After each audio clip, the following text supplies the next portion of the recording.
The following is a Hoop Ball presentation.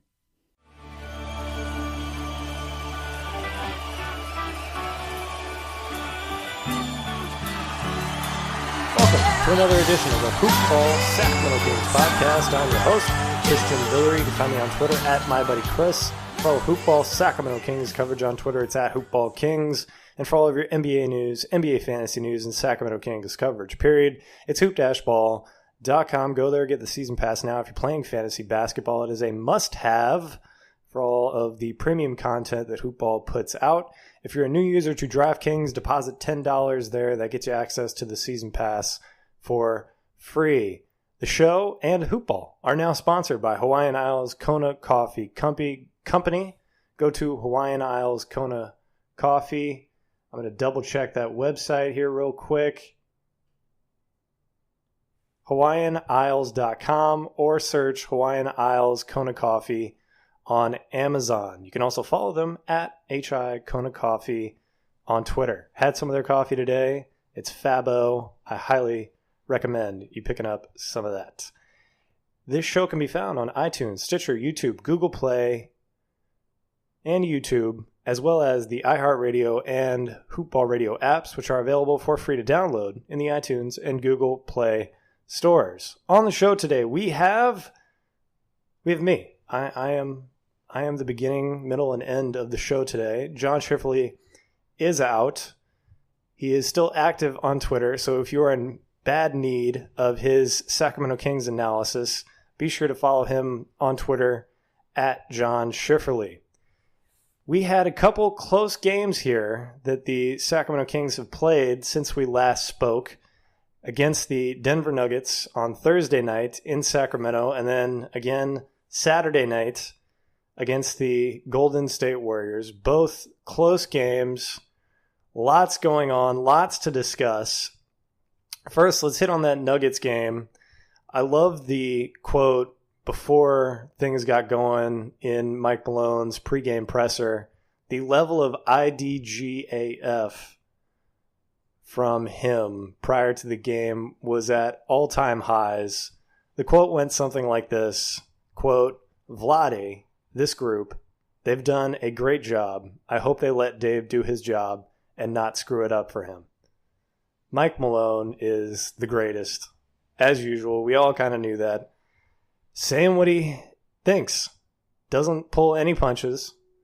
I think that the message has been heeded. So far, things are holding up. Knock on some wood. The Kings are now below 500 for the first time in a while, but if there's anything that we can say about these two most recent losses to the top teams in the Western Conference, it's that this team is very good. They have made some impressive strides. They look a lot better than they did last year. Buddy Hield has certainly played outside of what we expected for him. He is making a jump. De'Aaron Fox is making a jump. Bogdan Bogdanovic continues his recent awesome play. Well, his string of playing well, it has continued. I'll pump the brakes on that because he's just now getting over a slump here, so he's coming into his own in this season. We've played 39 games, so we can pretty well assess what is going on with this team and what we hope to see from them coming on down the line. That was a bit of a tough stretch there, these two games against the Nuggets and the Warriors. But now the East Coast drudgery, the basement of the East Coast, the Eastern Conference is coming into Sacramento, and hopefully the Kings can pick up a couple nice wins here and put them back on their winning ways. Thursday night against the Nuggets, Giles comes in, gets some early run, like that.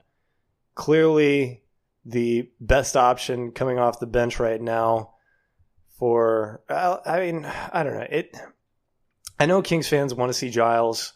He's got some more skill than Costa offensively, but Giles is still looking to me a little 50-50 on the offensive end. There was an alley-oop last night against the Warriors where he looked like he wasn't quite all the way trying for it. It could be that he wasn't thrilled with the look of where everyone else was on the court, so that if he were to jump, it would not provide him a comfortable landing area. And if that was the case, then take what I'm saying with a grain of salt.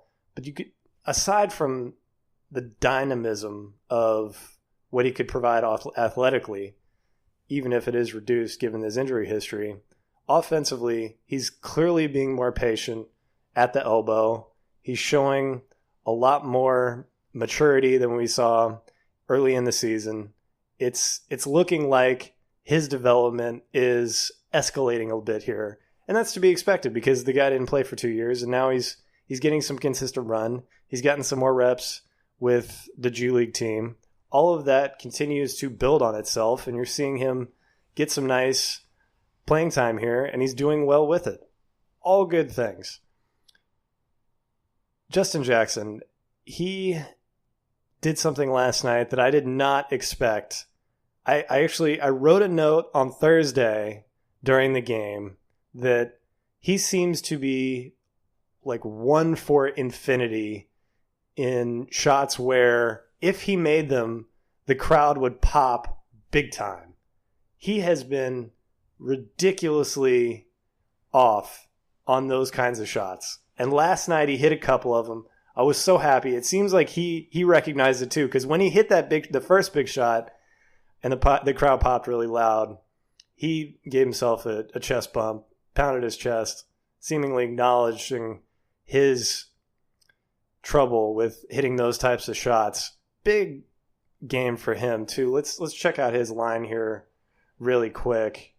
He was, I believe he had 28 points, career high for him in 34 minutes, 10 of 14 from the field, absolutely lights out. When he shoots well, he really does shoot well. 5 rebounds on the evening, 1 assist, 1 turnover. Huge bright spot there for the Sacramento Kings. Him and Buddy Hield last night. Buddy just was off, just went off like crazy. Anywho, I'm going to get to that, but we're going to focus now on Thursday night against the Denver Nuggets. 15-point lead going into halftime. Kings are playing extremely well. They come out in the third there, and Denver walks back that lead. They get back to even there maybe 2-3 minutes into the third quarter. There was a lack of urgency to step on the throat of the Denver Nuggets. Yes, they're young. They're not used to coming out with a 15-point lead against a top team in the Western Conference. That is something that they are going to have to be more aware of, because teams with 15-point leads need to take care of the opponent there in that third quarter. Those first couple minutes of that third quarter are precious real estate that the Kings need to take advantage of. And you've got to expect that an elite team like the Denver Nuggets knows this and is going to try to get back in the game immediately, which is what they did. A couple threes from Jamal Murray and Nikola Jokic got them right back in it. And from there, it was a seesaw battle until the Kings lost it there at the very end. Jamal Murray coming up with 34 points in the second half to put the Denver Nuggets ahead. Just a tough game for the Kings. We knew these two games were going to be difficult. There was an expectation that they were going to have trouble coming up with a win either Saturday night or Thursday night, and that proved to be the case. Bogdan Bogdanović looked spectacular in that first half. He had a huge line. I don't have the number in front of me. Didn't look it up, but he played extremely well. His first shot in the second half came with 7:19 left in the fourth quarter, and he came back into the game with roughly 4.5 minutes to go in the third. There is a deference with the best players on this team when they've got things going to try and get everybody else involved.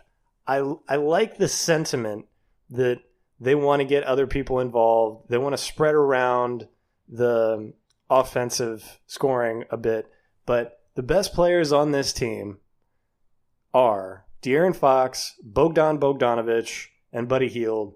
And then there's a step down to whoever the next best players are on the team.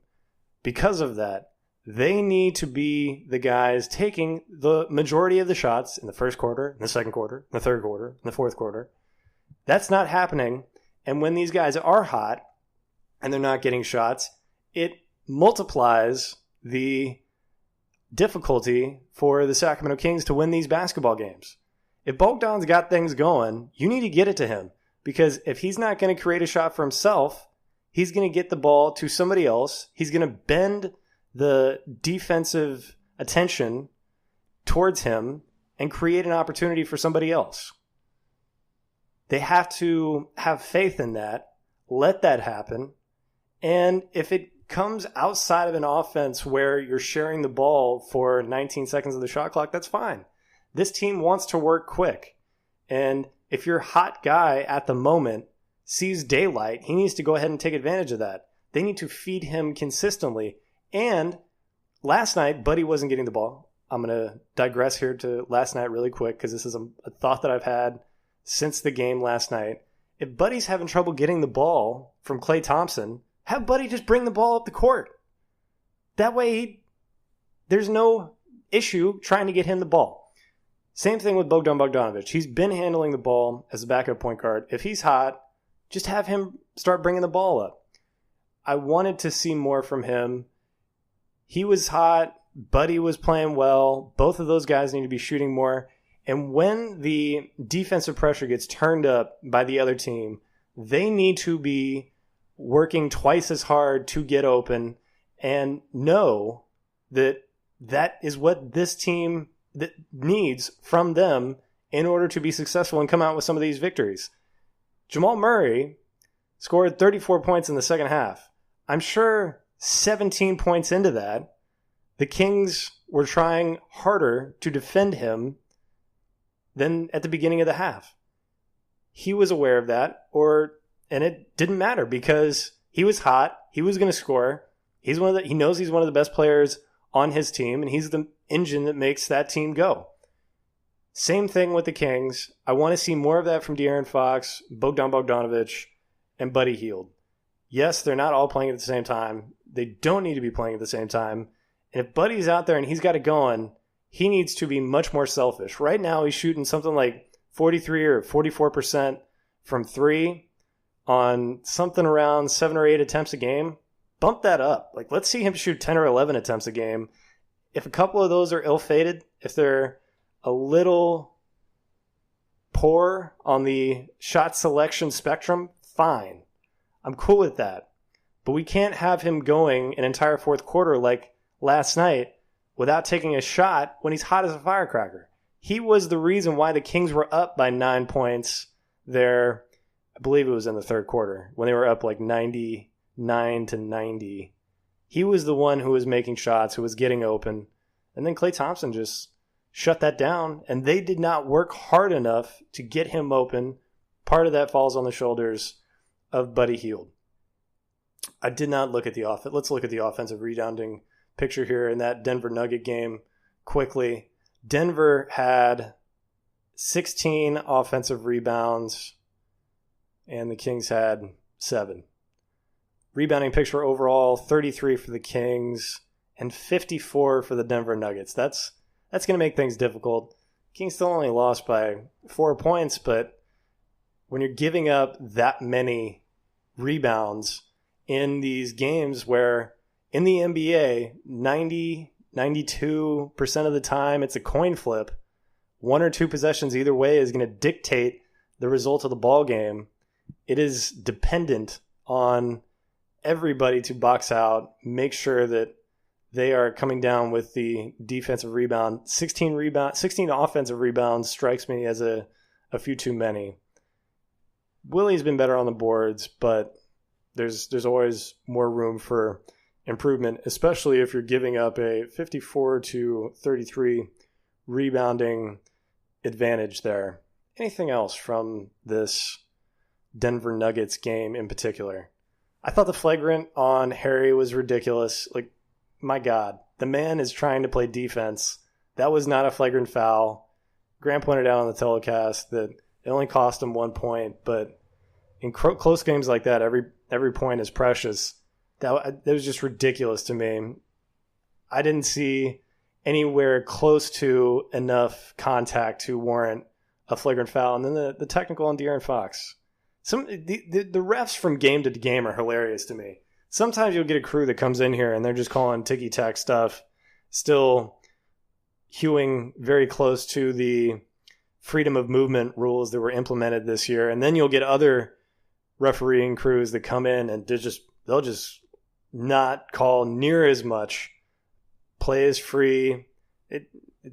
It's fine. I'm cool. I'll live with it, and I'm more than happy to watch a game where there are less calls than more. But at the same time, you'd like a little bit more consistency here because crew to crew, it's vastly different. Having issues with the refereeing is nothing new, and as long as they're professional sports, we will be complaining about the officiating. Crunch time, need to be taking more shots. Already covered that. Let's move to Saturday night. Saturday night was quite the scene. Bollywood night in the arena. Packed house. Even the overwhelming majority of the upper deck was seated. There were people there in the seats, which is new for a Kings game. Warriors there. Hot night. Hot ticket. Call me crazy, but I actually like having a lot of fans from the opposing team in the arena. I like it. It just adds some tension to the game. It puts me back into high school where you'd get the other team coming from down the road or next town over, and that team's fans traveled pretty well. The arena, just the tension in the arena, the adversity that you would feel when things are rocking and the game is close and the defense is intense, just adds something to the game that you don't get nowadays. I kind of like it. Like, the games that I have to go see during the year are the 2 Warrior games and the 2 Laker games. They're always the best crowds because you get the darn Warrior fans and darn Laker fans. I wish I could call them worse adjectives on the podcast, but I can't. And it just adds something. It makes the game feel more impactful. I enjoy it a heck of a lot more. I wish that there was a fan that I could talk trash to, but I would feel bad. Let's get into the game from last night. Things of note there. End of the first half, Kings were shooting 48% from the field and 65% from three-point range. Right now, the Achilles heel of this team is they are not shooting well enough from 2-point range. I unfortunately did not look up what their rank is from 2-point range before the podcast started. They need to be doing better inside of the arc. De'Aaron Fox, if he's going to take more shots, let's take more of those shots from inside the restricted area. Kings are getting in there, but they seem hesitant to take those shots. I'm seeing far too frequently Bogdanovic get into the middle of the paint, right in the heart of the paint, and look to do something else with the ball rather than shoot. He's good at those shots. We've seen him make them over and over and over again. If he gets there, he's got to take them. He's got to be confident that he can make them. Throughout the game, it seemed like the Kings were behind the Warriors in terms of shooting. The Warriors were hot into the third quarter, shooting roughly 60%. They came down to around 51% for the game. Despite the Kings shooting better from three-point range percentage-wise, the Warriors made one more three-pointer than the Kings did.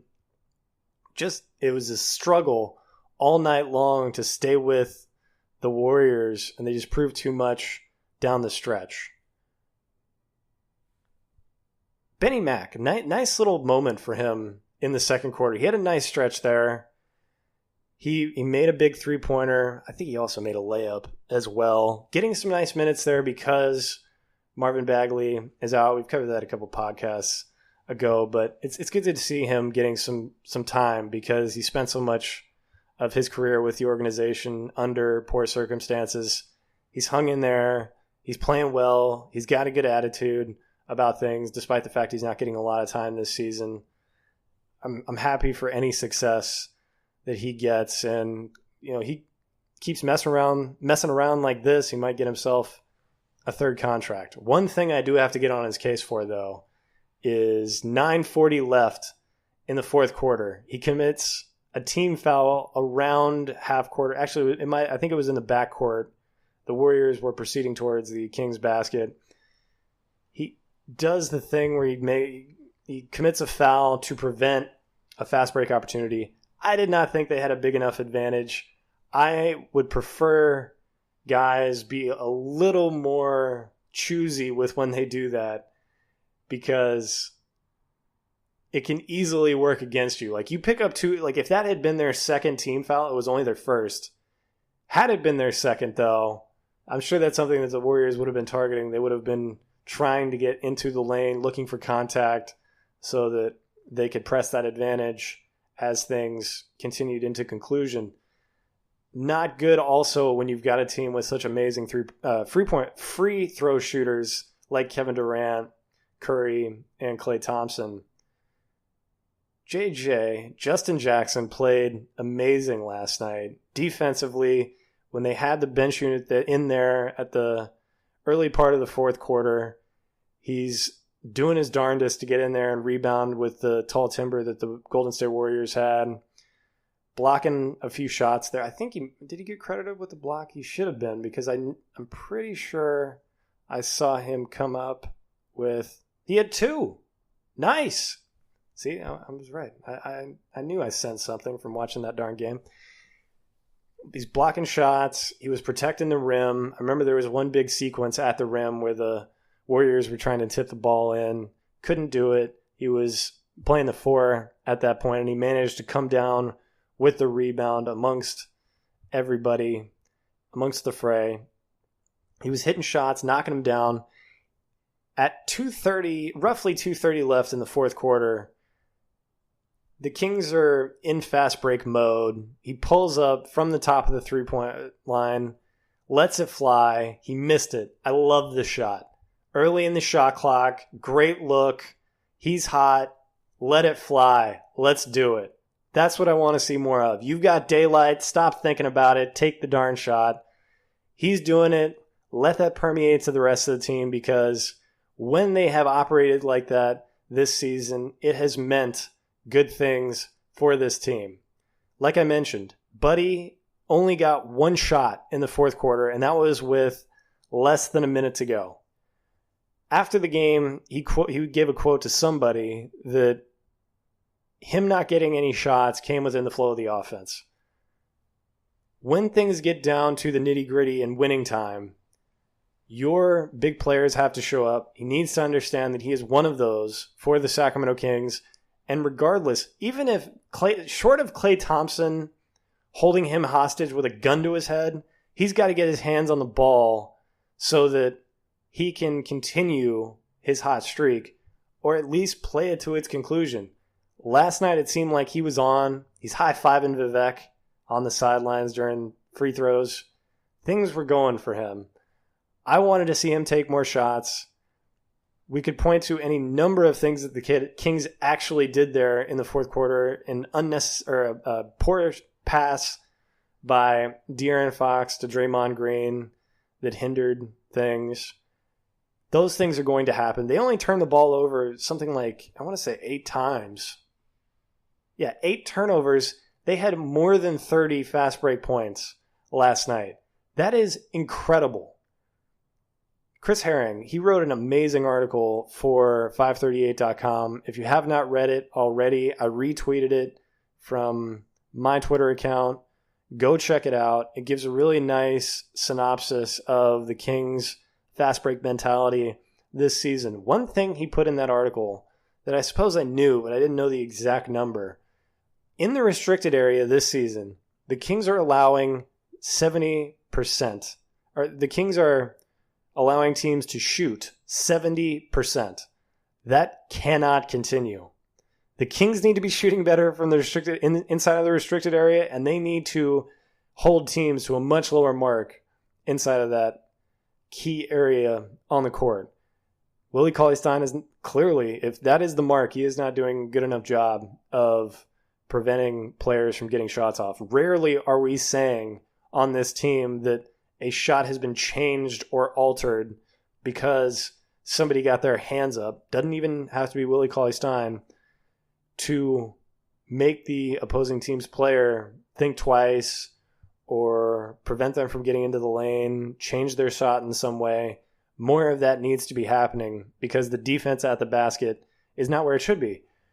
That is something that elite teams in this league look to do. They want to play defense at the rim. That is viewed as a strength. Something that if you are an elite team in this league, you've got down pat. The San Antonio Spurs, they defend the three-point line. They defend the restricted area. They're more than happy to let you shoot from mid-range. I'm sure that goes. I know for a fact that goes for the San Antonio Spurs. I'm sure that also goes for the Houston Rockets because of how well they understand the percentages of different shots on the basketball court. The Kings need to understand that same thing as well. This has been an amazing season, and the strides have been made. There are more to make. Right now, defensively seems to be the Achilles heel for the Kings. They pick things up a little bit on that end as they face some of this competition here from the Eastern Conference that they did so well against early in the season. And things will normalize. Right now, yes, the Kings are under 500, but going a streak of 5, 6, 7 wins, things can look really, really good. Same thing goes for the other direction. It's amazing how a week or two in this league can change your fortunes. Look at the Houston Rockets. Things were supposedly coming off the rails for them. Their assistant coach in charge of the defense, Jeff Bzdelik, comes back. Some time goes on. They lose a few more games here and there. And then all of a sudden, James Harden gets hot. Their winning ways continue. The winning ways begin. They get on a winning streak. And all of a sudden, they're near the top of the Western Conference. Same thing can happen for the Sacramento Kings. They're right there. They understand a couple different things here that they need to change. They make those changes. And coming out of the All-Star break, you never know. Something I'm happy to see. And it makes me think that they can make these changes this year. Dave Yeager seems to have everybody on this team buying into what he wants them to do. Given that they need to make these small changes, like defending at the rim is something that can be of all of the things that you could change or alter or learn during the course of an NBA season, defense at the rim is probably high on that list. It's an adjustment they could make this year. Something they could also improve with Marvin Bagley Jr. coming back from injury. Saw on Twitter from Jason Anderson via the Sacramento Bee that he might be returning tomorrow night against the Orlando Magic. That would be a welcome sight for this Sacramento Kings team. Definitely need his help on the boards, defense at the rim, all of that, and low post scorer. He's been doing quite well when he has been in isolation, or at least I don't know what the numbers look like, but it's just from the eye test, it seems like he's doing better recently when he was playing in isolation situations in the post. Anything else we need to cover on this episode of the show before we hippity hop on out of here? Yes, there is one thing to note. Kevin Durant had a little cut on his arm. They had to stop play. He went over to the trainer, got something on his arm to stop the bleeding. And Scott Moak, public address announcer, says, stoppage in play for, I don't know why I'm doing that voice. Stoppage for infectious disease control. And Kevin Durant takes note of that, says, what the heck is that? They have a nice little back and forth. A couple of minutes later, Moak has to say it again. He gives some dap to Kevin Durant. Kevin Durant gives some dap back to him. Actually gets up from his seat on the bench and walks over to Moak, and they have a nice little back and forth. I can't stand when he says infectious disease control. Like, it's a tiny drop of blood. For anyone who has seen mixed martial arts, there is far more gore. They do not stop fights when there are cuts. When there are bad, terrible, horrendous cuts, they just let it go. Occasionally, actually, they will have a guy towel off. But it's got to be really bad for that to be the case. A little nick on the arm, we don't need to be saying infectious disease control. Can we just say stoppage in play, trainer timeout? Coach can take timeouts, referees can take timeouts. Why can't the trainer take a timeout? He's going over to the trainer. Seems like an easy change to make for me. We just, it's, I don't know, just, why do you get like infectious disease? Come on. We can change that. I'm sure we can get, I'm sure there's some Twitter hashtag we can make to change that around, but maybe we'll just let that one sit for now. I'll throw that one out there. That's going to do it for me, doing my best Jim Rome impression for 30 minutes. It has been fun. We expect the Kings to get back on their winning ways with the teams that they've got coming up next here in the next few games. The Orlando Magic tomorrow evening in the Golden One Center. Let's take a trip over to kings.com and check out the next couple games here beyond the Orlando Magic. One thing we didn't talk about, and that is Iman Shumpert. Hopefully he will get back to his hot shooting when he returns to the court Tuesday. So they're going to play a back-to-back, playing Monday night against the Magic in Sacramento, and then playing the next night against the Phoenix Suns in Phoenix. That's a 6 o'clock start. So yeah, that's been fun. Thank you so much for listening. You can find this show on iTunes, Stitcher, YouTube, Google Play, as well as the iHeartRadio and the iHeartRadio and Hoopball Radio apps, which are available for free to download in the iTunes and Google Play stores. You can find me on Twitter at MyBuddyChris. For all of Hoopball Sacramento Kings coverage on Twitter, it's at Hoopball Kings. And for all of your NBA news, NBA fantasy news, and Sacramento Kings coverage, period, it's hoop-ball.com. Go there and get the season pass now. If you're playing fantasy basketball, it is a must-have, so you can get all of the premium content that Hoopball puts out. And if you're a new user to DraftKings and deposit $10 there, it gets you access to all of the season pass content for free.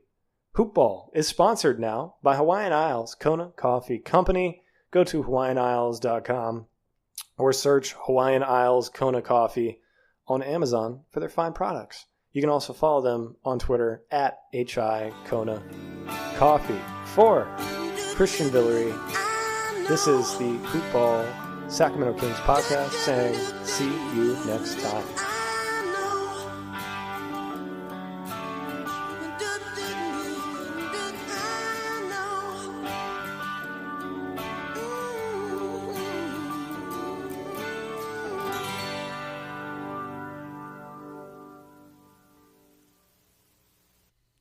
This has been a Hoop Ball presentation.